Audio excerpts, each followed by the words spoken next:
Today on InvestTalk, we talked about the trend in Treasury yields and if the rate cut party is over, answered questions on tariffs, TSCO, and the REIT space broadly, and then ended the day talking about the Indian market. This is InvestTalk, independent thinking, shared success. My main focus point today concerns an important question. As Treasury yields skyrocket, is the Fed's rate cut party over? And that's because Treasury yields they're climbing. The 10-year yield hit 4.33%. Its highest level, one of its highest levels in nearly 3 months. So what is driving this? Why is this happening, right? The Fed is cutting rates. Why are medium and long-term rates still on the rise? Well, the cuts ease pressure, right? It eases pressure in some corners of the market. You're seeing the shorter end of the curve generally fall. But the bigger picture of what drives medium and longer term rates is expectations about the cost of funding for the government, expectations about where the Fed is going to move rates in the longer term, right? Related to inflation or because of the cost of funding in the government. And so what Wall Street is doing is it's dialing back its expectations about where cuts are going to be moving forward for a myriad of reasons. And so the shift has reshaped investor outlook, right? It's pushed up bond yields as markets adjust to this potential for higher than expected interest rates for longer. While the Fed moved pretty decisively in September, which I think they should have, right? You see potential deterioration of the labor market, which is a big problem in terms of how easy it is to fix the demand side of labor versus how easy it is, or rather not easy, but the steps it takes to tame inflation, right? It can be a self-fulfilling doom cycle if the labor market deteriorates too quickly. And so they moved decisively in September. They slashed the benchmark rate by about 50 basis points. And when that happened, there was this expectation that, okay, the Fed is moving into probably a more drastic rate cut cycle than they're looking at now. They cut 25% today, or 25 basis points today. And looking forward, well, they might not even cut at the end of the year. And this is something that we see. The market expects a certain thing. Remember, at one point, we were supposed to see 7 cuts this year. But the reality is something different. And that's because economic data changes, right? Economic data released since this September meeting shows, well, inflation might be ticking up just a little bit, not in a concerning way, but just a little bit right now. And so there's caution. And they may adopt this more gradual approach because of it. After the cut today, there's like I said, a real likelihood that there will be a skip at the December meeting because we're entering more of a wait and see mode, right? We're trying to see where Fed policy needs to align based upon policy prescriptions from a new administration who has proposed policy that would raise the deficit, increase borrowing costs, and therefore also have inflationary pressures, right? So the Fed needs to see what is going to happen moving forward. And so in short, the economy may be gearing up for a slow and steady approach. Not too hot, not too cold, not too fast, not too slow, with markets reacting accordingly. That's why you're seeing this 10-year yield divergence moving higher since September, while the shorter end of the curve is falling.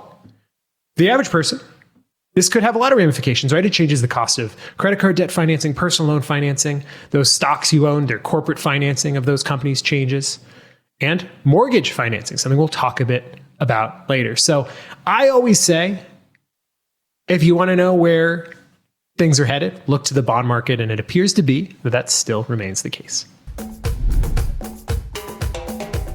Let's shift gears, talk about the market today. The US stocks were mostly higher. Stocks ending, though, a bit off of best levels, that is. S&P and NASDAQ still both set fresh record closes, the 49th of the year for the S&P. Dow was flat, S&P up 74 basis points, NASDAQ up 151 basis points, Russell 2 down 43 basis points, probably due to what's been happening with bond yields, though we'll get into that later. The mixed session came after, of course, a big Wednesday rally that saw the S&P put up its best post-election performance on record at more than 2.5%. Outperformers included semis, tech hardware, apparel, home improvement, home builders, cosmetics doing well. Underperformers, looks like energy, banks, credit cards, asset managers, all relative underperformers on the day. Gold ended up 1.1% after its big sell-off yesterday. Crude oil settled up 0.9%, though off of the best levels of the day. Big news, FOMC announcement. The big story of the day, Fed opting for a 25 basis point cut, though the takeaway is really fairly limited given uncertainty around how Fed policy moving forward may intersect with Trump administration policy. Though important to note, Chair Powell was asked if he would resign should President-elect Trump ask him to. When he takes office, he did say no. And as of now, it is not clear that there is any ability to push somebody out of the Federal Reserve Board. So looks like he is likely to stay on through the end of his term. Path of least resistance still higher on a bunch of factors, right? We got an unwinding of election hedges, reset of volatility, seasonality, favorable buybacks, opening back up. We've been talking about that. And also a shift into a focus for Q4 earnings. Expectations pretty high, double-digit growth expectations. Some concerns, though, as well. Global trade disruption from expected tariff ramp up and potential Trump administration policies, hotter fiscal makeup, a lot more spending, potential immigration crackdown, all things that could dent the Fed easing cycle that we're seeing right now. Honestly, overall, I would say few material changes on the day besides what we talked about. Market currently pricing in a 30% probability of no rate cut at the December meeting. And that's little changed from what was being forecasted pre-meeting. Just a bit of economic data on the calendar today. Weekly initial jobless claims were right in line with consensus, though continuing claims topped forecasts and are the highest since November of 2021. Preliminary Q3 productivity growth just light of consensus, while unit labor costs were higher. Dave from Ohio. Hey, just get your opinion on U.S. Bancorp, USB. Is this a good time to get in? Be waiting for your answer. Thank you. So US Bancorp is not the company you see here on the screen. That is a different company. But US Bancorp is a, well, you guessed it, bank company. They provide private banking, commercial banking, investment, mortgage, trust, payment services. It's a bank. And over the past year, it's about 42%, though down 3% today. If you look at this track record, it's underperformed the S&P for a while, and not only underperformed the S&P, it's underperformed the industry as a whole pretty consistently. Now, recently earnings were pretty solid. They raised their dividend, right? They averaged about a 2 to 3% dividend before the pandemic. Now projected to be about 4% dividend yield this year. Their dividends per share has grown from $1.34 to $1.98, all while maintaining relatively the same amount of shares outstanding. They have a lot of debt on their balance sheet, about $78 billion in debt on a $79 billion bank, but they're pretty well capitalized, right? That's what has allowed them to raise that dividend. Their payout ratio is only about 58% right now. So it seems to me to be a rather safe dividend. Let's look at their net interest income growth, about 6% over the past 5 years, pretty solid, and a lot of growth over the past 4 years coming out of the pandemic, about $12 billion in net interest income, projected to be about $16.2 billion this year. And so with all that in mind, is it trading at a attractive valuation? Honestly, it looks fine to me. It looks pretty fairly valued. It's price book about 1.5, though. That is on the expensive end of where you'd expect banks to be. They typically range from about 1 to 1.2 in terms of their asset value. Here's the thing. There is a decent amount of growth in interest income. Look at this. From 2022, it's about $17 billion, about $30 billion in 2023. Now, interest expense certainly grew as well as rates increased. But still, that's some pretty solid growth in interest income. Their cash flow, also very solid growth coming out of the pandemic.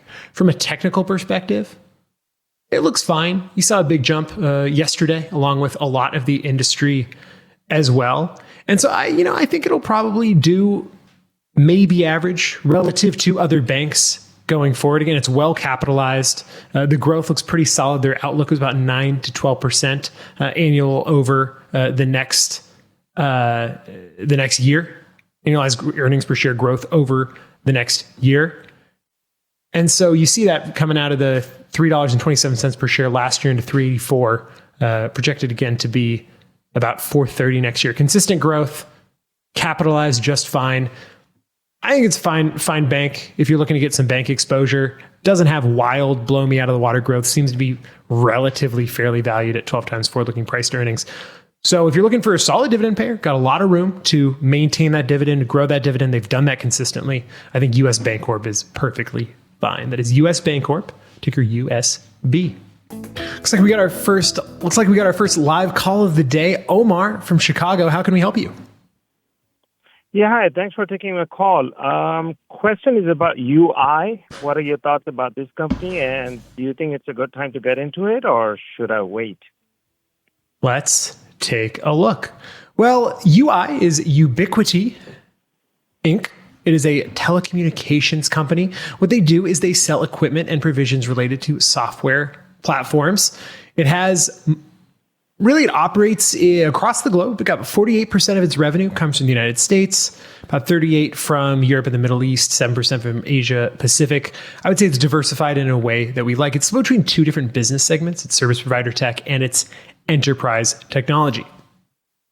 Now, taking a look at its growth, looks pretty solid, about 10% growth on an annualized basis over the past 5 years. And it's pretty symmetric in terms of its growth profile until about last year, right? It actually fell from 1.9 billion to 1.94 billion to 1.928 billion last year. And in that time, its margins fell as well. It reached a peak in 2021 of 32%, projected to be about 18% this year.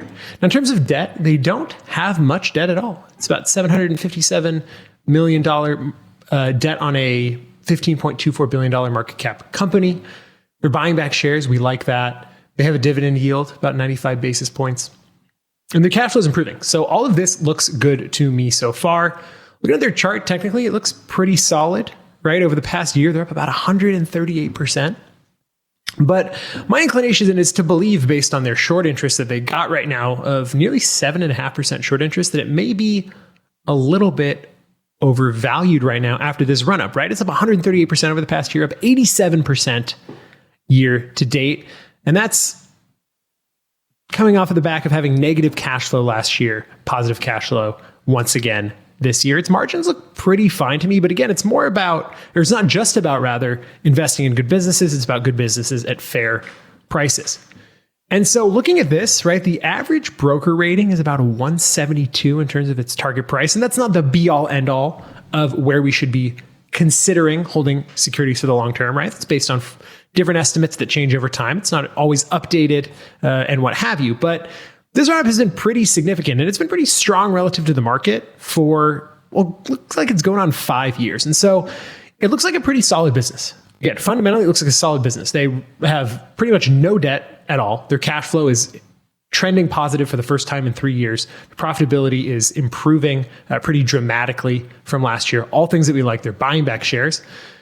But it's currently trading at about a 28 times forward-looking cash flow. It's a little expensive, about 30.8 times forward-looking price to earnings, well over its 5-year average, about 10% over its 5-year average. So I would keep it on my watch list for now. It's had quite the run. Again, with a lot of the market activity over the past couple of days, it's trying to digest a different policy. And so I would hold off for now, keep it on my watch list. It's had a heck of a run, and it looks like it's ripe for a pullback. Thanks for the call. I hope you've been telling all your friends and family members about our podcast now being available in video form over on the InvestTalk YouTube channel. Just head over to YouTube and search InvestTalk with 2 T's. And this question from a Taylor Mickelson, a loyal viewer, says, REIT Space. Initial reactions to the presidential election appears to have hit the REIT space hard, including IPR and AMT. Do you see the election of Trump as a reason to avoid names in this space? I mean, this is a classic trade-off, right? You see, as I mentioned, bond yields rising, the anticipation that the interest rates going forward are going to be higher because of policy, right? Industrial policy, tax policy, things that may lead to a ramp up in inflation, but certainly would increase the borrowing financing cost of the government. And people who invest in the REIT space, what are they generally looking for? They're looking for yield We saw this as rates were going up. What happened to the REIT space? Well, it didn't do as well because you can get more yield elsewhere. You can get more yield from the bond market. And so these things tend to move relative to each other. That's exactly what we saw. We've seen a little pair back in REITs. So again, you got to understand the dynamics of how asset classes generally move together, what is driving all of them in different directions. That helps you allocate your portfolio accordingly in a more diversified way. Thanks for watching. Hey, good afternoon, Justin and Luke. This is Rob calling from Las Vegas. I wanted to see if I could ask your insight and analysis on Lennox International. The stock symbol is LII. I have this as a position in my industrials portion of the portfolio, and it's done pretty well for me over the past year, but it has increased in value, and it now represents about 4.5% of my portfolio.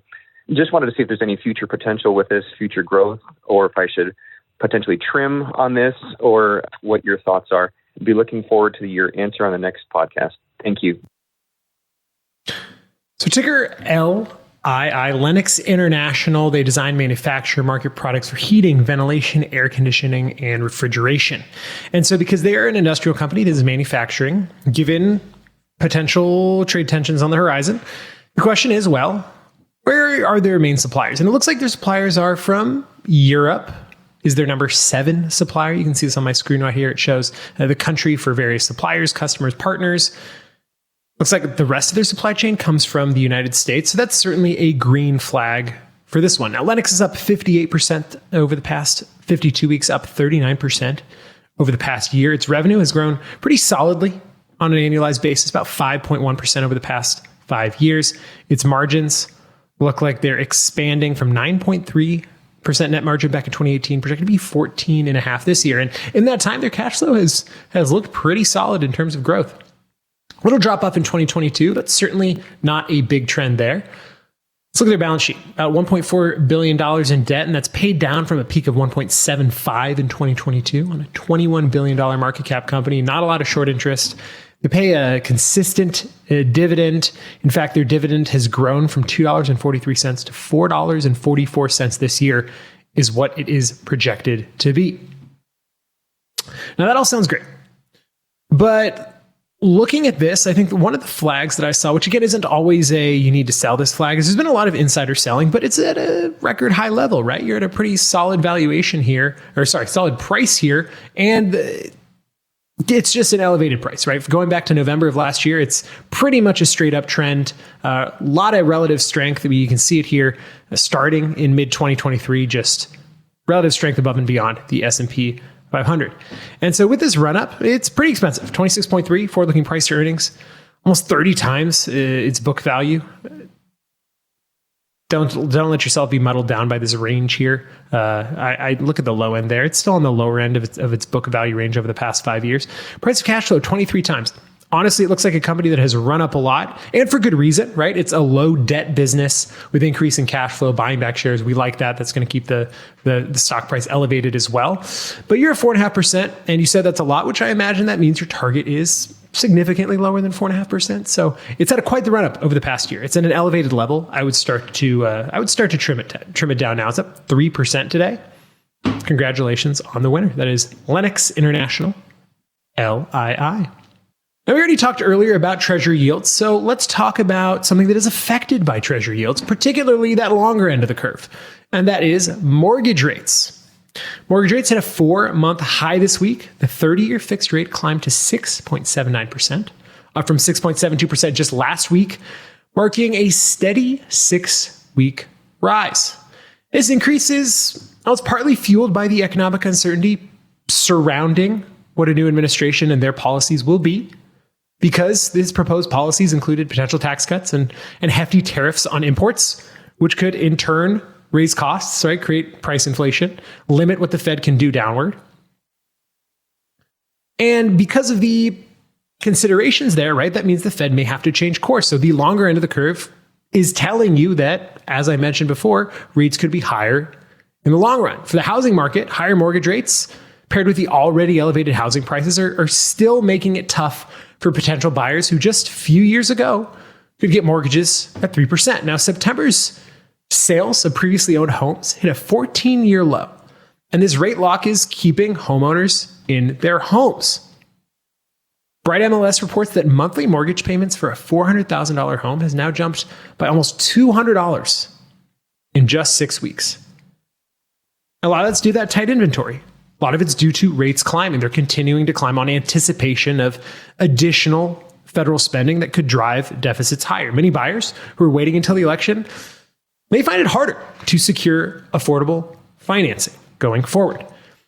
So as Treasury yields continue to climb, in spite of the Fed still being in this rate cutting cycle, you have to understand the difference between how the Fed cuts move the shorter end and how the longer end tells you what long-term financing will be. So mortgage rates are likely to remain elevated for quite some time, creating additional hurdles in an already challenging housing market.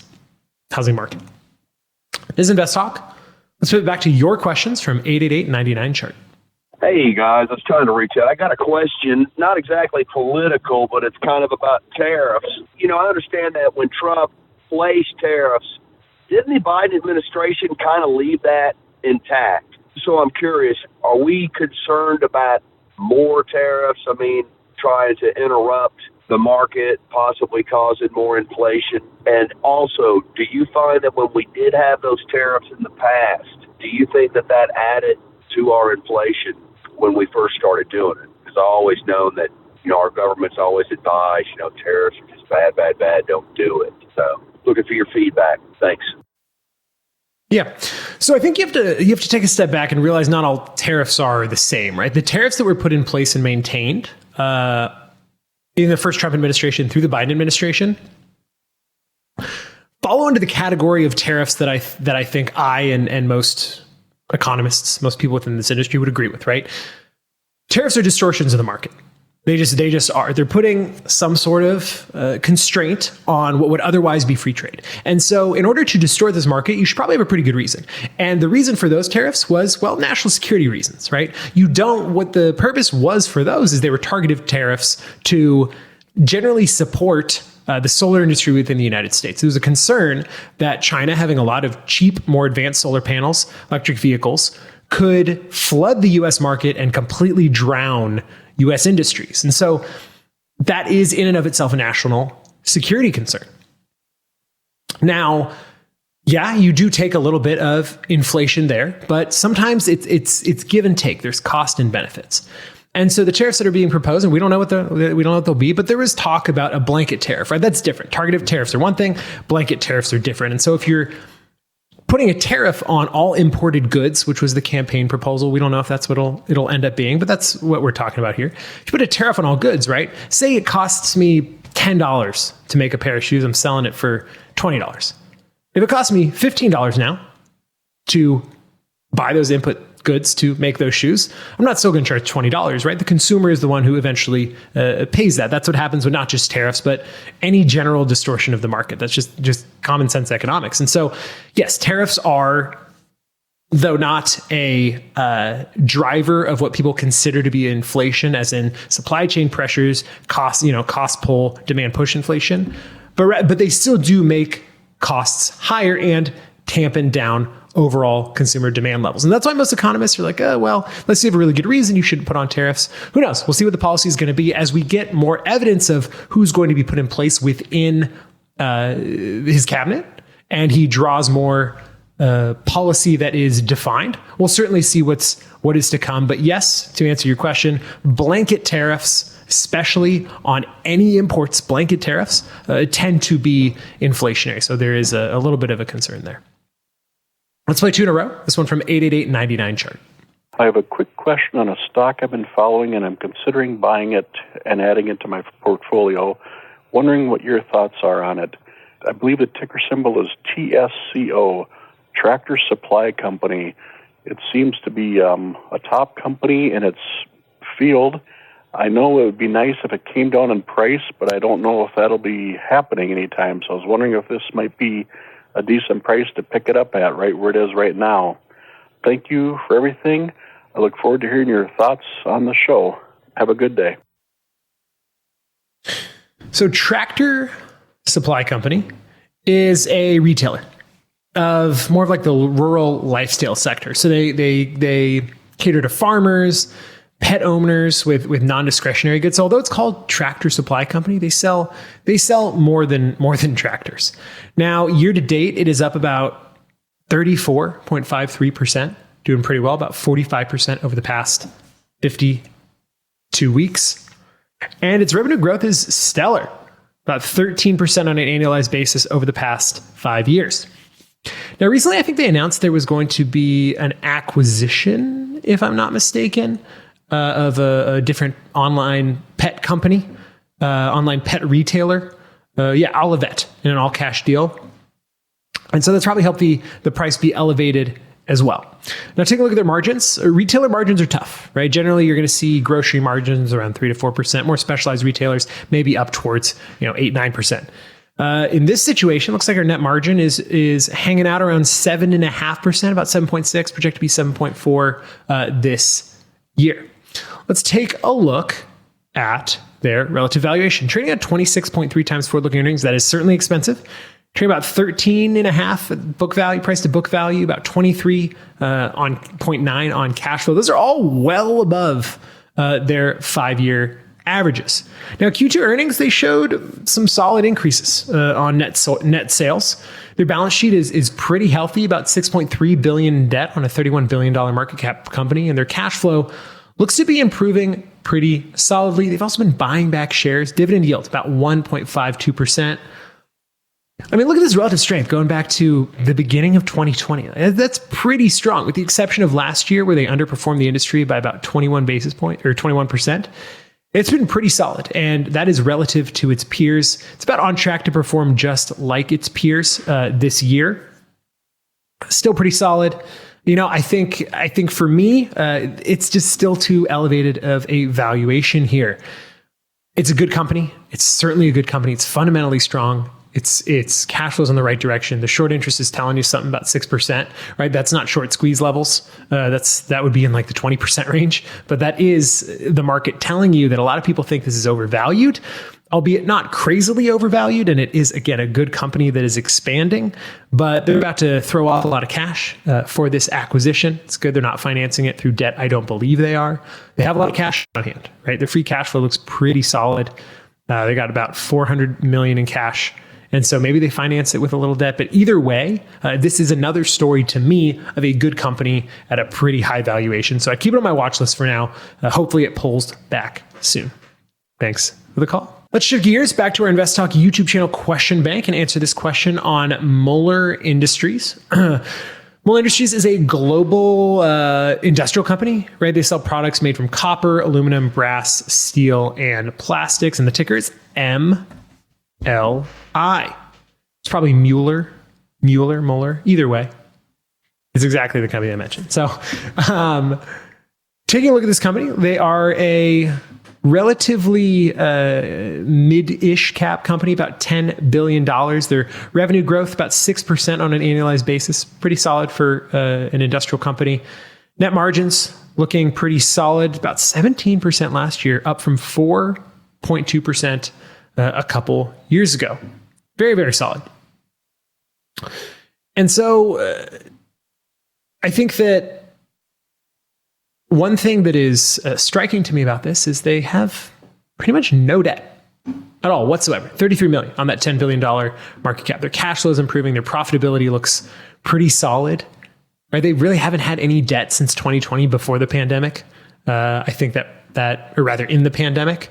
And they used that time to pay it down. In 2021, they paid down about $300 million in debt going into 2021. And so they have a lot of room. They have a lot of room to run. Their payout ratio right now is 11%. 11% on an 84 basis point dividend yield. Has their dividend grown a lot? Yeah. Tripled. It's tripled in the past 5 years. So I think this looks like a company that is pretty solid fundamentally. Balance sheet looks great. So let's take a look at their relative valuation. Trading about 4 times book. It's its upper end. Trading probably about its normalized upper end of its forward-looking price to earnings. Price to sales about 3 times, also at a 5-year high. Another story it looks like of a company that is fundamentally sound. Its balance sheet looks good. Its Its growth looks good, though its margins are trimming down a little bit, or rather its return on assets equity trimming down a little bit since 2022. So again, there's another one I would keep on my watch list. Even though it's down a 1.5% today, it's up 141% over the past year. 141%. So either way, Mueller Industries, ticker MLI, keep it on there. But for now, no buy. We talked a lot about rates already. Talked about the Treasury yield. We talked about mortgage rates, which honestly I think is probably the thing in terms of effect of the bond market that most people are seeing. New home buyers, people that are wanting to upsize, people that are wanting to downside. This is the most visible thing for them. And should we have time at the end of the show, we'll talk about a little bit more in depth at the Fed meeting. But this next talking point is one that I think is interesting because it's more of a guide to how markets are changing outside of the United States in an economy that is attractive, an economy that is growing, an economy that may have newfound prevalence through the rest of this decade. So when we come back from the break, we will start to dive in and you'll find out which country I'm talking about. Now, before the break, gave you a little tease about a country whose stock market is seeing an unprecedented wave of participation, with 100 million people, many near the poverty line, buying into the market for the first time, and that country is India. Today, 1 in 5 Indian households hold shares, up from 1 in 14 just 5 years ago. That's because a new mutual fund with a minimum investment of what is US $3 is set to launch soon, and that's a trend of getting cheaper per share mutual funds for more investors, right? This makes it even easier to participate. Digitization and low fees have made it simpler than ever for everybody, everyday Indians to invest, and stocks have surged by 80% in dollar terms over the past 5 years. I'll take a step back and say, why is that? Well, think about share buybacks in companies. Why are shares elevated in companies when there are buyback programs? It's because you have more demand. People can give you all sorts of nifty ways to try and predict why equities are rising, why equities are falling. But the core of it is flows. And so when you have more flows, you have more money on the demand side. And that is what is pushing Indian equities higher. Now, mutual funds are more popular than ever. The number of mutual fund accounts tripling since 2021. And those digitalization accounts, it's called a DMAT account, it's a digital format for holding shares. They've increased by over 50% since last year. But with that being said, there are some growing risks. Indian stocks are now, they're now expensive. Their price to earnings ratio, twice the average of other emerging markets. And nearly 90% of retail derivatives traders are losing money. Regulators are tightening rules to protect new investors, raising the margin requirements for options and futures to minimize potential losses. And that kind of mimics what we see in our options market, right? I think about 50% of the trade volume is now 0 day to expire options. That's gambling. It's not investing. The IPO boom has kept optimism pretty high. But when optimism is high, asset prices are high, that's kind of indicative of what may be a bubble. Foreign investors, they sold a record $11 billion in October alone, and many veteran shareholders are cashing out. And so while the wave of new investors highlights the vibrancy of India's market and its access, the risks still remain high as well for those who are new to the game, who are less educated, who are less experienced within the market. And so this is an important aspect to it, right? India is going to have a more prevalent role should there be trade tensions with a historically large trading partner that is China. And as we move away from having supply chains in areas of the world where there could be tensions. And so all eyes are on the Indian market as it starts to develop even further. We have time for one more question, so let's play it now. First of all, love the podcast. My name is Andy from Long Island. And I was wondering if you had any insight as to why the government put such a low contribution limit on simple IRAs at $17,000 a year or $13,500 for someone under 50 years old, as opposed to 401k, 403b, and so on. I'll be listening. Thank you. Yeah, that is a good question. And there's a couple reasons. One is the limits exist broadly because you're getting a tax benefit, right? And there is a limit to which the government wants to limit its tax revenue such that you don't have all of this revenue safe in these tax advantaged accounts. Another reason is they want to incentivize the use of 401k plans. Why? Well, 401k plans honestly have more structure and protection. They have fund options for unsophisticated investors. They have requirements of the plan sponsors. And they have more administrative oversight, right? They tend to be it tends to incentivize investors who are trying to save using accounts that have more, let's say, guardrails, given how important it is to save for retirement. And so that's why the government would typically prefer to steer savings into accounts that are more regulated, are safer for the everyday retail investor. My name is Luke Guerrero, and this completes another InvestTalk program. We thank you for listening, and we encourage you to tell your friends and family members about our free podcast downloads. Get yours anytime at iTunes, Google Play, and Spotify, and please be sure to leave us a rate and review. That really helps us out. Remember, you can better understand your portfolio dynamics and calculate your investor risk number. Just go to investtalk.com and click the portfolio review button. Once again, this is free and confidential, and we look forward to hearing from you. Independent thinking, shared success. This is InvestTalk. Good night.